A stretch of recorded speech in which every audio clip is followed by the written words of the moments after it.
everybody. Hey guys. So are you looking for a new savory treat to serve this summer? One that'll make your friends green with envy?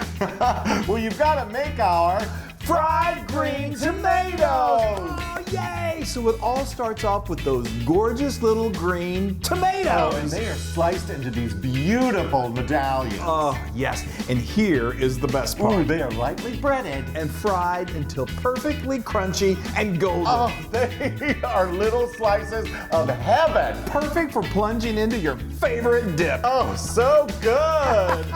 So welcome back to How to Feed a Loon. I'm Chris. And I'm Wesley. My whistle stop loon. Oh, okay, I get it. Get it? A little Whistle Stop Cafe, fried green tomatoes. I know. I like that. I love that movie. I know. Yes.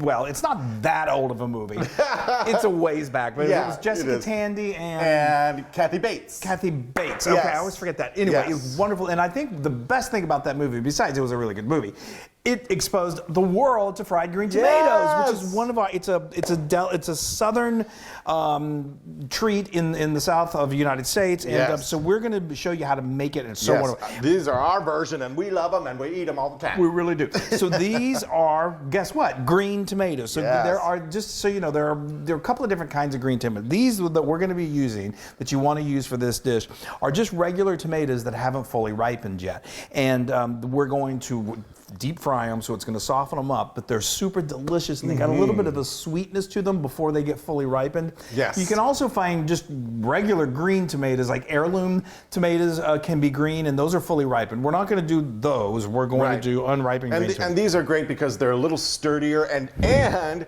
you picked them from your garden. I did. I went right out there and grabbed them. I pulled it and I picked it. So we're going to do three sort of smallish. They don't need to be big giant tomatoes. Usually when they're not fully ripe, they're smaller anyway. They are, yeah. So you can, now, if you don't happen to have a garden like we happen to have, don't feel too bad. You can go to a farmer's market, but just make sure you're going to want to go kind of earlier in the season before they do get fully ripened. I find them.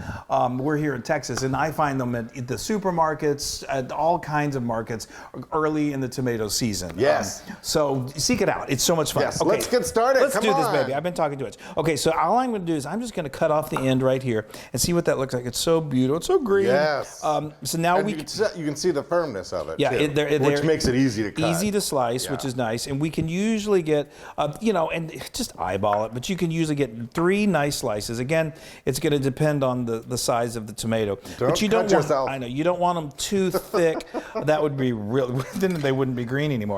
That looks fabulous. Now over here, I've got the dredging station. So we're going to dredge it in 3 different things. The first thing is just some flour here. We've got a cup of flour, and then we have a cup of buttermilk. I love buttermilk. And then the last thing we're going to dredge it in is our breadcrumb cornmeal mixture. So I've got a half a cup of cornmeal, a half a cup of just regular breadcrumbs, no Italian, this is just regular. You could use Italian, Yeah. that'd be good. You could also use panko, but And we're going to ramp up the flavors a little bit. We've got a half a teaspoon of cayenne pepper and a half a teaspoon of smoked paprika. it's doing so good. I practice. Yeah, well, you've made these a lot. And then we've got a teaspoon of salt, and then we're just going to do a half a teaspoon of pepper. Okay, now you start mixing that up. Yeah, I'll mix this up while you do the first of the dredge. So now, some folks like to salt and pepper their tomatoes as they go. I don't find that it's necessary, although I do love, Wesley and I love good salt. We love to slice our tomatoes up and then give them a good dose of salt and pepper. So if you like if this is, you like your tomatoes really extra salty, then you can do that. But we think this is a good mix. There we go. So now we're just All right, so we're gonna dip them here in the buttermilk after the flour, and now we're just gonna drop them. And after here. each step, especially the first 2, kind of shake them off just to get the excess off a little bit. And I'm just basically burying them in this. He buries them, and then you can kind of use your fingers to shake it off. press them on, and then you save them right there. And then we're going to heat up some oil, and then we're going to fry them, and then we're going to put them in our bellies. Yeah. Okay, it's fry time, baby. Yeah, look at these. All Beautiful. dredged up. That's right, they're all dredging now, but they're about to get even more beautiful. Yes. So I've got just a nice cast iron skillet here that I put about, I don't know, like about that much vegetable oil in. Like a quarter. Like a half an inch, depth. We're basically deep frying these babies. You can. Yes, so I got this up to 300. I lost my train of thought. I get verklempt when I'm around, deep frying.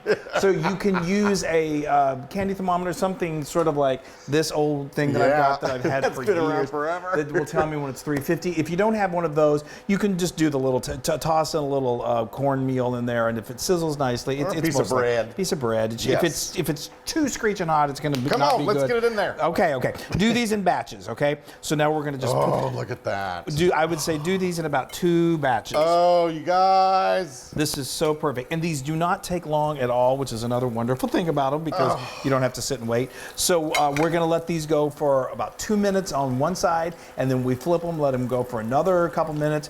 Put these in, let them drain on some paper towels, and then chow. Yes. Oh, yes. Talk about summer on a platter. I just am so excited about That this. is such a southern delight. It really is. Beautiful in so many ways. So let's go back a little bit. So we were frying these up. They don't take long. They took about 4 minutes, about 2 minutes into it. You can eyeball it, and when they're looking nice and golden, just flip it over carefully. I usually use like a spatula and a fork just to kind of help me navigate around the oil.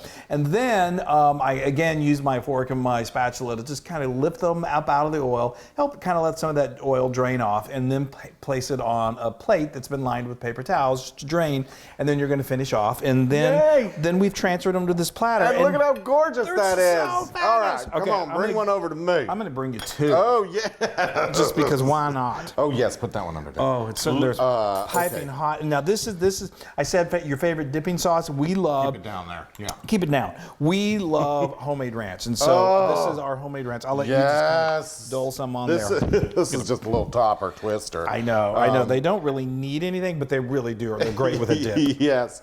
You know what I would do, though, if nobody were watching? Oh, I don't even want to guess. I would just take this thing and that's dump it right fun in too. there. Okay, Loon. Have some of that.